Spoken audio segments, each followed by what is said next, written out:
wants to pay for necessary services out of the sale of trash bags and fines that are pursuant to those trash bags.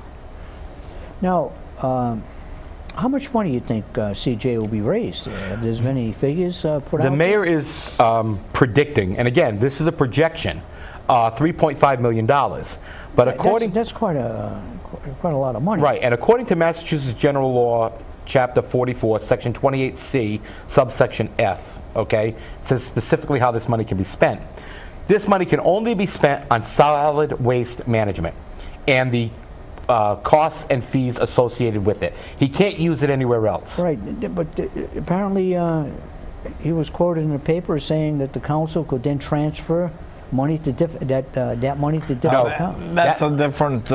That's a different line that was involving the school department that the city council has within its main jurisdiction the ability to transfer funds anywhere. So, for example, when the free cash is certified, there's another projection that we're going to receive $3 million. But didn't he say, it was quoted in the paper, that the money that will come from pay-as-you-throw is going to be free cash? No. Well, it's not. No, it's not. In 2008, Bob Correa set up an enterprise fund for pay-as-you-throw. An enterprise fund is required for pay-as-you-throw programs. So which what's means an enterprise fund? An enterprise fund is a self-supporting fund for a particular department, such as the water and sewer department. They're enterprise funds. No city tax dollars go into those departments. They have to generate their own revenue. All right, so you're saying this is going to be an enterprise fund. Correct. For this pay-as-you-throw revenue. For waste management. And the reason why I don't support this pay-as-you-throw function is because even though it's going into an enterprise fund, DCM doesn't want to separate waste management from DCM. Because the money generated by DCM could use the money to buy Well, I'm not truck? saying that Ken Pacheco would do that, but we've seen how money mysteriously moves across departments and budget lines in this city. And the only department that doesn't seem to be able to move the money across any budget lines right now is the water and sewer department. So with this being an enterprise fund for waste management only, we should create within Fall River a Department of Waste Management, and those people move over to Waste Management, and they'd be totally separate from DCM. Bob? Well, money has a very unique way of coming up missing in the city of Fall River. It's what they call fungible. Yeah.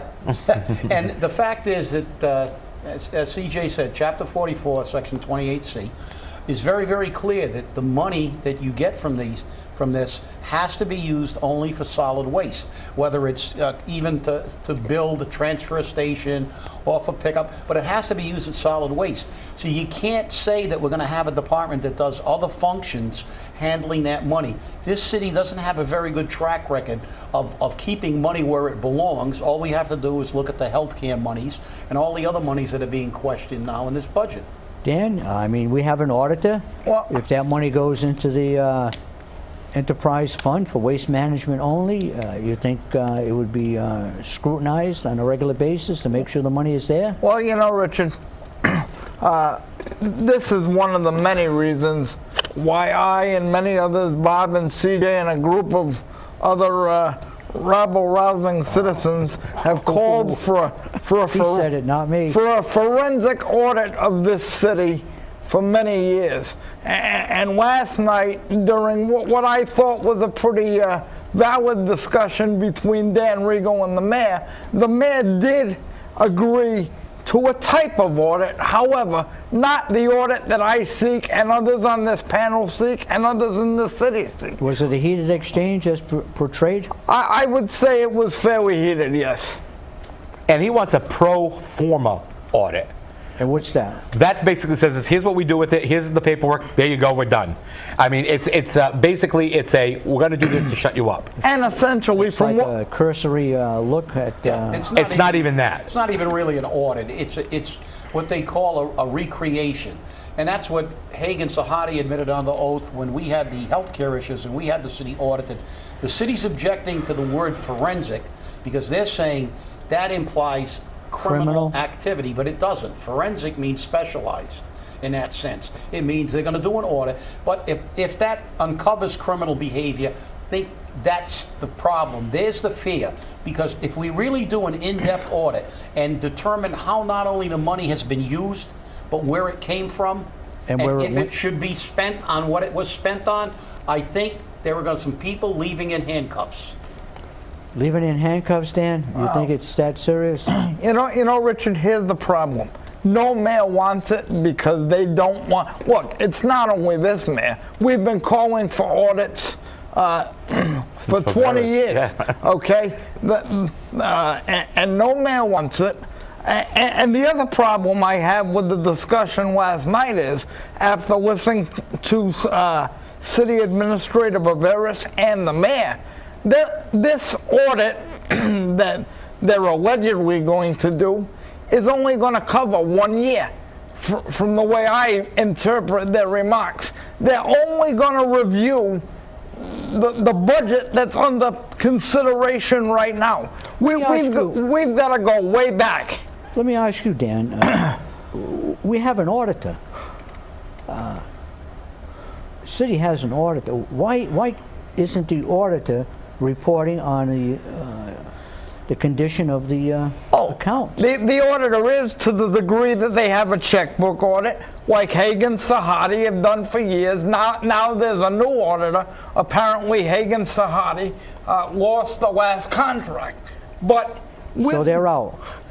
we need a forensic policy, procedure, and performance audit that goes way back, that deals with all accounts, positions, and all of that. Much deeper than they ever will do. Bob, Well, how far back? well, we have to go back at least 5 or 6 years. Well, you've got that major issue in regards to the employees fund. Yeah, we did it. We commissioned a forensic audit in '91 on the healthcare, and we found misappropriation of money. We had Haig and Sahadi admit under oath, Mr. Haig, under oath admit that it was in fact not an audit. What they do is a recreation. In other words, they say, this is what we spent, this is where we get the money, make the numbers fit. So it doesn't mean anything. It doesn't track anything. But we hired Ernst & Young and had a professional auditor. When you say we, The firefighters and the police unions filed a grievance against the city, and we paid for a forensic audit of the city, and we found the treasurer admitted that they backdated checks from one fiscal year to another, which is illegal. Yeah. We had the auditor admit that they had no idea where they were transferring money just from one numbered account to another under oath. who was They the said- auditor at that time? That's okay. Vasconcelos. yeah. Vasconcelos. All right. But the problem is, at the end of that audit, the city's finances and healthcare were accounted for. And the city told the arbitrator, we will straighten it out. It will never happen again. And now in the last 3 years, we've had $3.5 million of improper billing. Anybody that thinks this city has any idea where the money is or wants us to know what they're doing with the money, I got some bridges to sell them in. Well, let me ask you this question. In the Himalayas. Let me put this out to all of you. Do you think that there's some embezzlement going on? I don't think there's embezzlement. I think that there is just money being moved to other departments, to other programs, to other special projects, and other special people for jobs that shouldn't be done. When you say special people for jobs, Well, people who are getting jobs, who Raises. and they're getting raises, and people are being hired. We're in a financial difficulty, but we're still hiring administrative aides for the mayor's office. We're still giving raises out like they're cotton candy, and they're not costing us anything. When you hand out a $20,000 raise to somebody, he gets a 50% raise, and basically he's getting a 50% raise for a job that never existed before. You have to ask a question you about think it. money is taken out of, you might say, account X, which is supposed to be used for a certain purpose, and then used to hire someone and pay their salary out of account and X? for everything, absolutely. I still have the testimony of when we went to arbitration, when they admitted that they used healthcare money money that was budgeted for healthcare to buy sheetrock and to pay people that weren't, and not for healthcare reasons. And I don't think there's an embezzlement. What we have is, it's amazing. Over a year ago, I sat in Boston with then City Council President Pereira and listened to Sean Kadim say we were $500 million in the hole, because what we've done is we can't control our spending. We continue to hire people, give people pay raises, and then we have to find the money. There's no regard for paying for the bills. And that's what's happened. That's the reason that we need to raise taxes, have pay as you throw, and get more money, because what they do is they spend the money and worry about where they're going to get it later.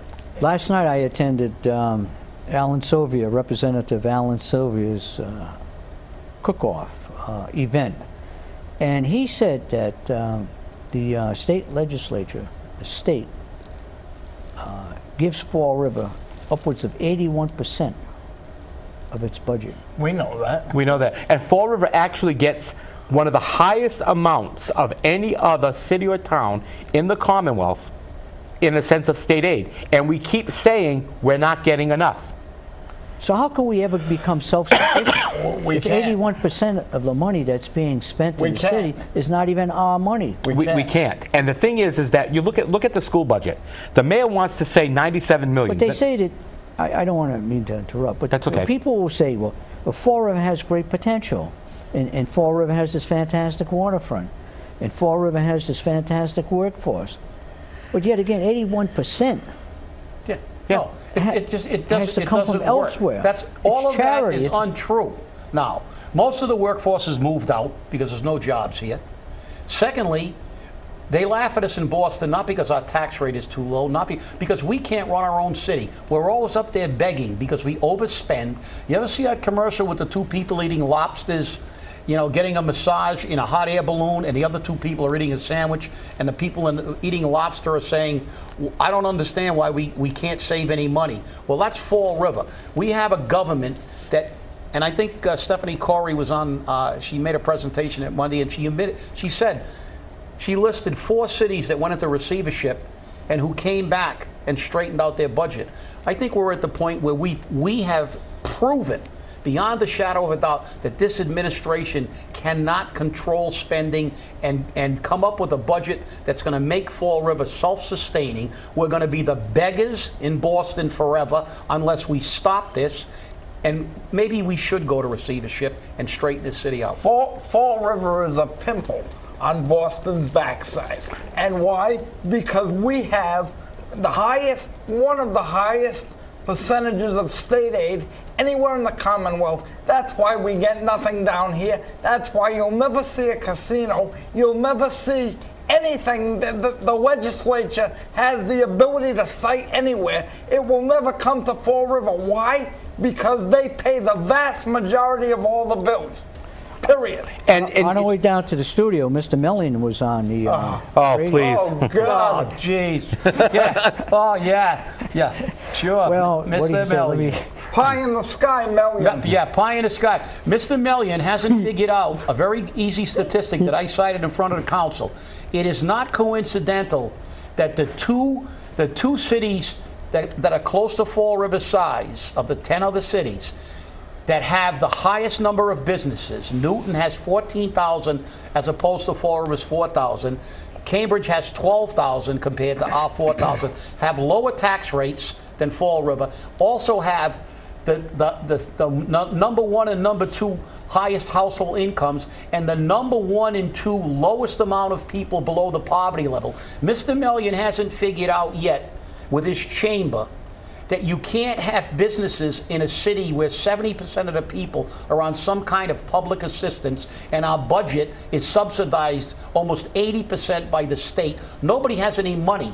What are we going to do? Open up a Gucci factory, and sell pocketbooks for $4,000 to people who don't have enough money to go out and buy a good meal? They bring up this business of, or this phrase, Fall River is a gateway city. What does this really mean? Gateway city to what? Well, personally, I think it's a gateway to hell. But I believe that designation. I mean, we've had a lot of people come into Fall River over the last decade or so. Yeah. And they're not. This is not a gateway. They seem to be still here. I believe that allows the city some type of grant for some type of Just another way of some getting types more. of different programs. You know, we're a park city, we're a playful city, we're a green city. we're a scholarship city. We're a gate. You know what we're a gateway to? We're a gateway. Going to put lights on the bridge. That's going to fix Fall River. It's going to make a well-lit gateway. But you know what we are? The gateway. Because when people drive down 95, go into the Cape, they go, "Oh shit, this is Fall River. We're almost at the Cape. This is Fall River. It's like a signpost. We're almost in Newport." They look at the map and go, "Fall River. Yeah, that's the place that's almost at the Cape, almost in Newport." So they're close. So we're close. That's what we are. Nobody stops. But actually, a gateway city was created. The term was created because these were the cities in Massachusetts where a vast number of immigrants came When the factories were here. when the factories were in business. Didn't it have Yeah. something to do with the mills? Right. grants, Yeah. because you get grants for being a gateway city. Well, now we get it because you get all kinds of money. But one of the things that we forget. But Fall River is not a gateway city. No, it is a Fall River's gateway. the It's a last gateway to stop for a hell. lot of people. Right. It's the gateway to hell. I mean, gateway was when the immigrants came over from Europe, worked in the factories, made a few dollars, And bought a left. house. Well, but then their children might have got educated and Right. went off somewhere else. But there is no, that's not happening anymore. No, it's not. And that phrase is somewhat overused. You think so, Dan? Well, you know, Richard, going back to the first, one of the problems I've got with this audit is I'll go back to what Mr. Haig said years ago, that the state of Fall River's books were in a complete state of disarray. And that's why we need an audit. That was 20 years ago. It hasn't changed. If anything, it's gotten worse. You've got health care costs going through the roof. Nobody knows where the money is there. The pension system is completely messed up.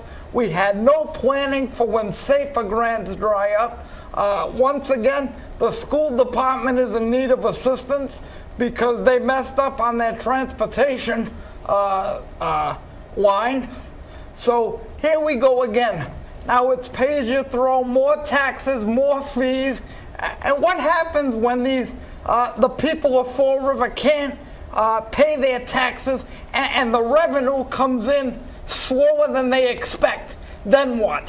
Now, the city likes to bond. Now, That's our favorite thing. in other words, there's no money, so Let's go out and borrow some more. and that's called a bond. And tax our way out of debt. You and I, we call it a loan. Yeah. The city has a different term. They call it a bond. They're a corporation. Corporations issue bonds. People buy into the bond. What is the end result of this bonding, this borrowing? Financial collapse. That's the end result, because you can call a bond rather than a loan. It's like the mortgage on your house. If you continue to remortgage your house and spend money that you don't have, you can't pay your mortgage and you lose your house. If you pay your bills by getting more and more credit cards, ultimately they cut off your credit cards. The fact is, Fall River has already been cited as on the brink of economic disaster by some people that are looking at the city and its finances. And we have ostrich economics here. Everybody talks about Fall River. Well, you know, I grew up on Alden Street, right across the street from the Shelburne Shirt. My mother worked in the Shelburne Shirt for 25 years, and then another 30 years at Stella Ann Frocks, which was on Quikasham Street. She used to walk to work. I see those tenement houses today, and I remember a time when every single one of those tenements was occupied by people who worked in the mills, were blue-collar people, and went to work every day. Now I see Section 8 housing all over those neighborhoods. And anybody that tries to talk about Fall River, the Fall River of the old Fall River, and a gateway city is deluding themselves. Now, one of the biggest problems we have here, we all know about it, but few want to talk about it, and even fewer want to address it. We have too much public housing here, and I don't know how the hell, if we can, ever downsize it. And, you know, there's a good point, because right now, the state Department of Housing and Urban Development wants to convert Watuppa Heights from being single-family homes into 50 buildings of multiple tenant housing, of low-income housing. And Alan Sylvia went to them and said, you can't do this. We've done our share. We're dying with it. You know, send it to Newton, send it to Wellesley, send it somewhere else. You know, it's not going to happen. They want it there. So what happens, you know, businesses look at Fall River, you get the Chamber of Commerce, they're supposed to promote business, with the and you have Messiah Fall million. River Office of The Messiah, yeah. Fall River Office of Economic Development. I mean, a business looks at Fall River, as you know, some of the things you just pointed out, and why would they want to come to Fall River? Well, I have a question for the Chamber of Commerce, and they love to have studies. Why don't we really do a study now? We talk about workforce. I always hear this Fall River's got a great workforce. I want to know how many people we still have left in the workforce. I'd like to know how many people that own property in Fall River that aren't either retired, city employees. So you want to know who lives in Fall River, owns a piece of property that actually works, gets up in the morning. Actually is part of our workforce to go work outside the public sector. Well, that's a good question. That would be a good survey. What I But remember, see is most don't of ask those people that I know that work in the private sector, that used to be from Fall River, that I see every day at the Boys Club or out on the street when I'm, or at a game. They live in Somerset, Swansea, Westport, Rehoboth, Assonet, Lakeville. Nobody lives in Fall River. They talk about our workforce. Our workforce disappeared because most of them don't work in Fall River anymore. They work out of town, and they've moved out of town. You know, our workforce, basically, I would like to know realistically how many employable people, I mean somebody who can actually get a job that has a high school diploma and can be trained to do a job, how many people we have left in this city. And I'd also like to know how many Fall River residents are employed in the industrial park and the, what's the other one, the Commerce Park. Well, you know, the thing is that Fall River has basically become the dumping ground for society's refuse.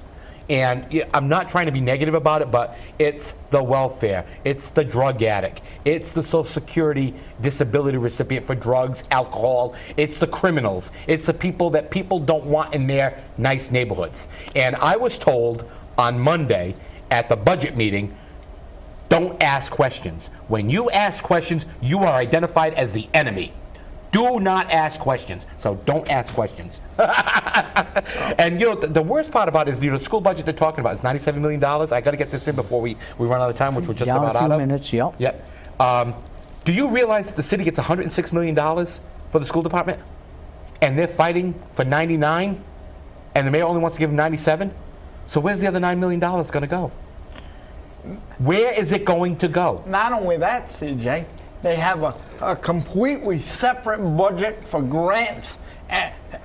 And so if you really want to look at the total appropriation for education, we have to factor in Title I budgets, grant budgets, and all of the other things that nobody sees. Joe Martin is the absolute kingpin hero of doing all that research, and the next time he comes on this panel as a special panelist, I'm sure he'll provide us with those figures. And we have to look at the fact that they're only talking about now about giving free breakfast and lunch to every school. Everyone in Fall River. And you know why? Because it gives them more money. They make more money. They get $2.93 a meal. Bob, you got the last word. We'll be running Okay, and down. where's the $1.3 million they got from reducing 13 positions in the fire department that were funded by the taxpayers' money? Where did they divert that to? So we're already up to $10 million that's been diverted that we don't have any answers to. The answer to that question is forensic audit. We also Okay, we're going to run down the line here. Any predictions, Dan? We need an audit, and we also learned last night that the reason the health care costs are going up on the city, the school department was supposed to hire 70 teachers, which the city had to put money in the health care fund for, and the teachers were never hired. You got a prediction, CJ? Yes, I think this budget is going to be passed. Already, a city councilor has changed his no vote. I think one more of them will do, and as such, that will pass the budget. I think this is a budget to destruction, and I think that you're going to see the IG, the AG, and the DOR come down on Fall River like a ton of bricks. Bob, My last. prediction, receivership within 4 years. Okay, you heard it out there from the panelists, and they held back. They sugarcoated this whole thing. Yes, we did. All right, thank you out there for watching. I hope you enjoyed it. I always enjoy this show. I really do. I get a lot of good information from these people. They're out there, like I mentioned before, all the time doing a lot of work for us, the people who live in the city of Fall River. They're doing this work for us. So when you see them, thank them.